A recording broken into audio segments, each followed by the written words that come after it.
people like me. You need people like me so you can point your f***ing fingers and say, that's the bad guy. That's the bad guy. That's the bad guy. That's the bad guy. That's the bad guy.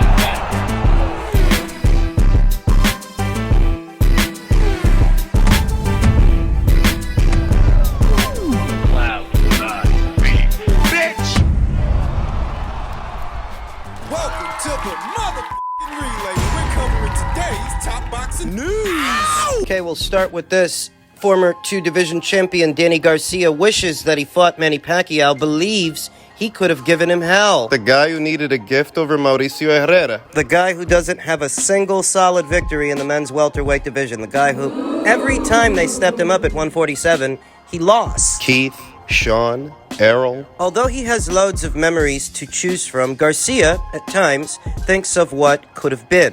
He may have fought with a who's who of names, but there are a handful of fighters he was never able to swap fists with. Maybe Pacquiao or Floyd, said Garcia when asked if he wishes he fought any particular fighters from his era. They were all-time greats. You always want to test your skills against fighters like that. What about Crawford? Don't confuse the Floyd Mayweather era and the Pacquiao era with the era that Danny hails from. Danny came up behind those guys. He's from this era, and this era's all-time great, at least one of them, is Terence Crawford. Danny Garcia seems to have no interest in fighting Terence Crawford, and he will be remembered for that. He says you always want to test your skills against the ATGs. Okay, why didn't you test your skills against Terence? Danny Garcia has too much respect for future Hall of Famer Manny Pacquiao to go on a ducking accusations rant. He does, however, believe that if he was given the call as opposed to Thurman, he had all the tools to give Pacquiao hell. I knew that he struggled with people like me. Length, countering, having good timing. That's why I loved the fight. So much for me. A ducking accusations rant. Danny can't go on a ducking accusations rant because nobody ducked him. From the moment he set foot at 147, everybody wanted to fight him because everybody thought they would beat him. And almost everybody did. Except the guy he avoided, except Terence Crawford. Danny Garcia, at his very best, is either a C+ to a B- kind of fighter. That's what he is. He should have already had a loss on his record after the Mauricio Herrera fight. He's been riding victories he amassed, riding victories from 140 pounds for close to 10 years. As a welterweight, he has no solid victories. He has no solid wins. Another PBC hype job. Danny sucks. He's about to fight Lara. Erislandi's newly obtained WBA title at middleweight. This is all supposed to be going down in December on the undercard of Floyd Mayweather's next event. Whatever it is, exhibition or otherwise. And they must be expecting a big turnout for that show because on that undercard, you have Danny Garcia versus Lara. You also have Keith Thurman. His next ring appearance supposed to be on that same undercard. Keith Thurman, who says, "I've got too much love for you, kid. Life is too short to hate," in reference to his ongoing feud with current reigning undisputed welterweight champion Terence Crawford. Those are hollow words coming from Keith. He's the one who shaded Jeff Horn after his big upset win over Manny Pacquiao, and he's the one who shaded Terence Crawford after he beat Jeff Horn. So who's he supposed to be now, Gandhi? My, how the tables have turned, Crawford wrote on X, "Y'all hoe asses didn't want no smoke when I wanted to fight, remember? Now, y'all want to fight so bad. Go keep fighting each other, like before." Rumor has it that Keith Thurman's next ring appearance will go down this December on the undercard of Floyd's next event. Names in the running, at least one that I've heard bounced around, was the name of Cody Crowley. You have to consider that Keith Thurman, once again, has been out of action a long while, over a year's time, and they will match him accordingly based on those circumstances. Keith Thurman caught wind of Terence Crawford's comments saying, "Do what you want with your career. If you don't ever want to fight me, that's fine. Spence never really wanted." Bullshit! Yeah, that's bullshit. Before it ever became about Spence and Crawford, it was about Thurman and Spence. And you were the one that consistently put distance between yourself and that fight. That's why people don't respect Thurman anymore. Does he think people forgot? Thurman continued, that's fine, man. This ain't Leonard versus Hearns, I guess. We ain't in that real generation where anybody who's really about it is about it anymore. It's fine, bro. Cash your check. Be the king of Omaha, baby. King of Omaha? He's the king of the welterweights. Something you never were. Ranked pound for pound, #1. Not just in his division, pound for pound #1 in the sport. Once again, that's something you never were.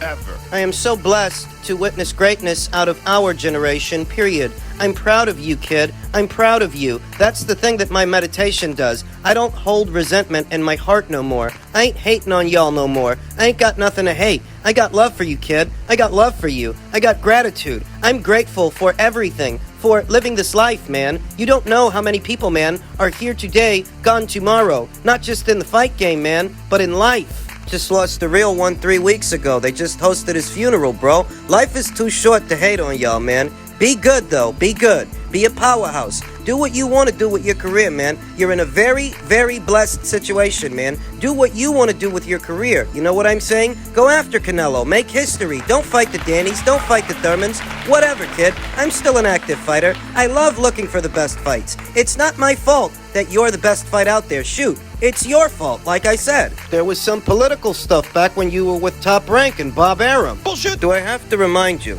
that both John Molina and Felix Diaz, who were PBC fighters at the time, they crossed over to Top Rank to box Terrence Crawford. Sean Porter crossed over to Top Rank to box Terrence Crawford. That Dominican kid, Edwin De Los Santos, he's crossing over to Top Rank to box Shakur Stevenson. See, when the fighters want to fight, they're gonna fight. Like when Stephen Fulton crossed over to box Naoya Inoue earlier this year. Don't try and say it was the politics. Don't try to make it about sides of the street, because if you wanted to fight Crawford, you would have crossed over to his side of the street. Or you would have worked it out somehow, like Wilder and Fury did in their second fight and the third. Thurman continued, you're not with Bob anymore. You fought 2 PBC fighters, bro, but you still haven't seen the one that is just a dog, bro. Not much remains of the PBC's stronghold at 147 pounds. Sean Porter retired. Danny moved up.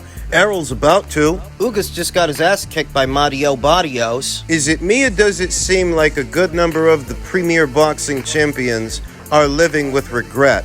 Danny carrying on about how he wishes he would have fought Manny. Bob Arum expressed an interest way back there in 2015. He expressed an interest in doing that fight. What you said was, unless you get what Manny gets, it doesn't go down. And it never did. I didn't forget that Bob Arum himself, circa 2015, he himself expressed an interest in doing a fight between Manny and you and Manny and Broner. And what you said was, unless you get what Manny gets... Why the fuck would you get what Manny gets? Did you have Manny Pacquiao's following at that time? Have you ever, at any point in your career, had the celebrity and the success of a Manny Pacquiao that you thought you should be getting what he gets? Are you on drugs? Is Keith Thurman? He said that Spence never really wanted to fight with him. Spence was calling you out, chasing you down, and you were quasi-retired at the time. Like I said, before it became about Spence versus Crawford, it was about Spence versus Thurman, and you had it in your head you should wait. Let it marinate. You were both unbeaten champions on the same side of the street at the same time. And you, for whatever reason, stayed away from the sport for something like 2 years. That's your fault. Now you're harping on about a Crawford fight. Crawford's got better things to do and bigger fish to fry. Your time is over. Done. Now go fight Cody Crowley on Floyd's undercard. Weren't you supposed to be fighting Ugas? What happened to that? One more thing that he can regret. That version of Yordenis Ugas, he likely would have beaten that version of Yordenis Ugas on a big show. Big card. What is the real monument to Al Heyman's contribution to this sport? He convinced a bunch of B and C level fighters. B and C level fighters thinking they have bargaining power, had bargaining power. You snooze, you lose, my friend. You fucked up. Just in keeping with the theme of PBC Welter's PBC Welterweight action, Mario Barrios feels ready to fight Jaron Ennis or any of the elites at 147 based on beating Yordenis Ugas this past weekend, a guy who was coming off a loss and over a year of inactivity, Ennis is someone that Mario Barrios would have no issue fighting. I would welcome a fight with anybody, Barrios told FightHype.com during a recent interview. When asked if he would be willing to fight Ennis next, I want to fight the best. I've shown that I'm not afraid to take a fight with anybody. He ain't got the style for Ennis. Doesn't have it. Mario Barrios would end up just like Roman Villa ended up. On the heels of the biggest win of his career, Mario Barrios' biggest win over a former champion in Yordenis Ugas. On the predication that Jaron Ennis were to fight Mario Barrios and he were to do to him what he did to Roman Villa. Mario Barrios beating Yordenis Ugas is not a statement. Not under these circumstances. That's not really a big win. Ugas was coming off a fractured orbital bone, a loss, and over a year of inactivity. It was a very opportune time for Mario Barrios to fight him, and I said as much before the fight. I picked Mario Barrios to win that fight, and I would pick Jaron Ennis to win this one. I would pick Jaron Ennis to beat Mario Barrios because that's not a statement win either. No. This guy got knocked out at 140 pounds by a 135-pounder. What do you think a 147-pounder would do to him? One who is unbeaten and peaking and reaching his prime. What do you think Jaron Ennis would do to Mario Barrios? That is not a big win. Gervonta Davis knocked him out at 140. Keith Thurman already decisioned him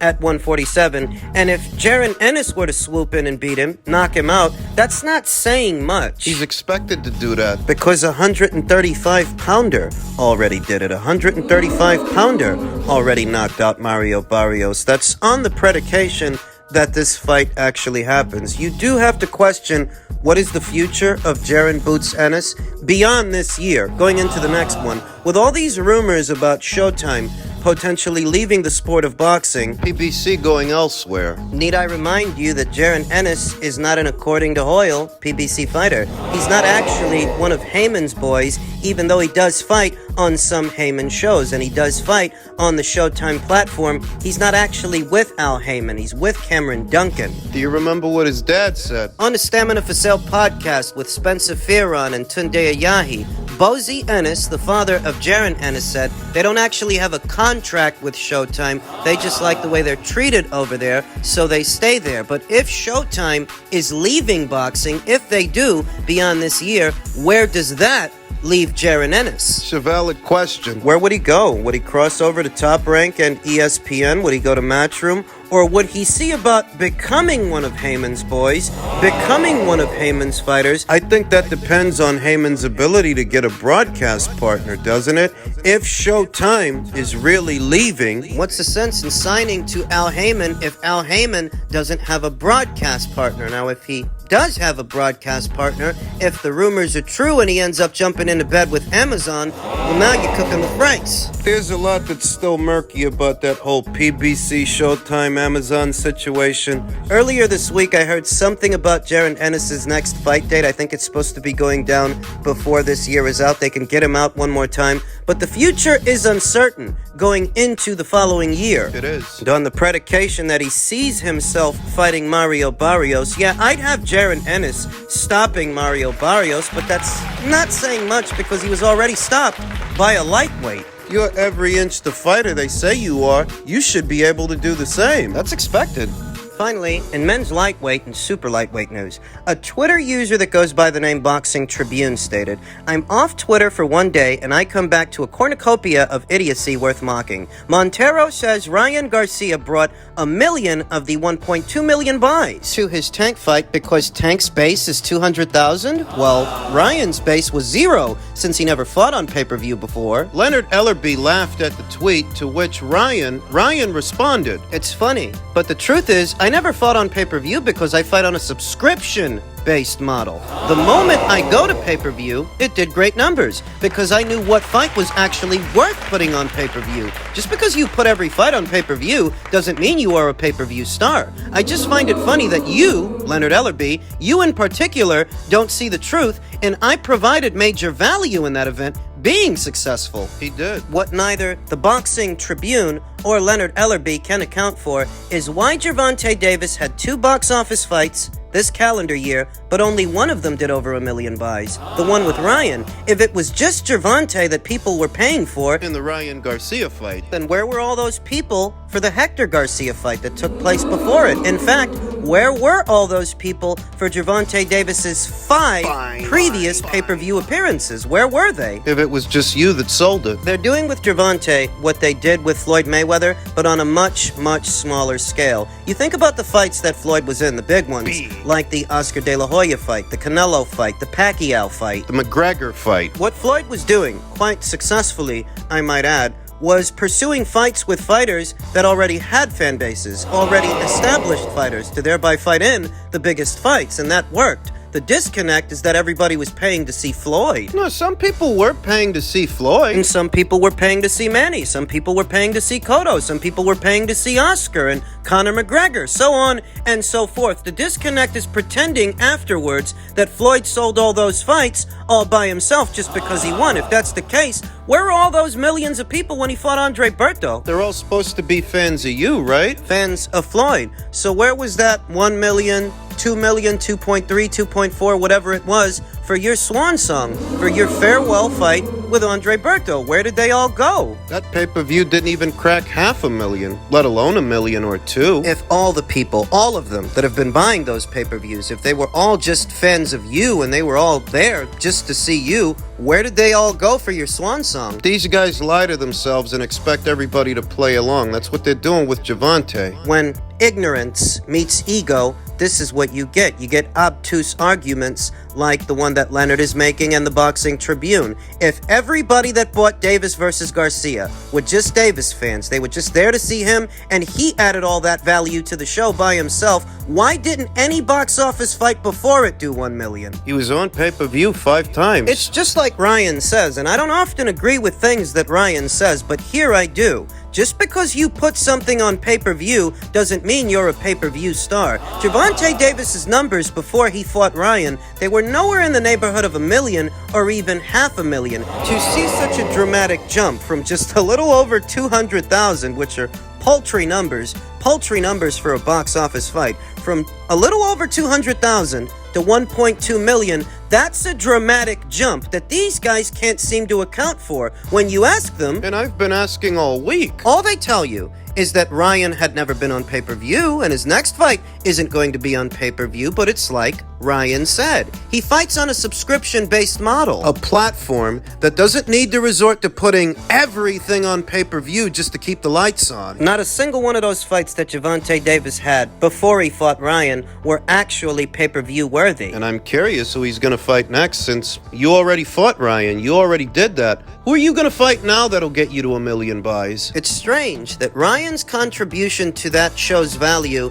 is being marginalized when I'm pretty sure if Gervonta Davis could hit 1 million buys with every single fight, they would love that. But the fact of the matter is, he didn't. No. He hasn't. Keep up appearances. You guys better conjure up an MMA fighter or something. To keep up this illusion that he can move 1 million buys all by himself without Ryan, you better conjure up Floyd. Somebody. Since you want to pretend that Ryan didn't contribute anything to that show's value, you better find somebody that can. Otherwise, Davis's numbers are about to nosedive. And he'll be back to just north of 200,000.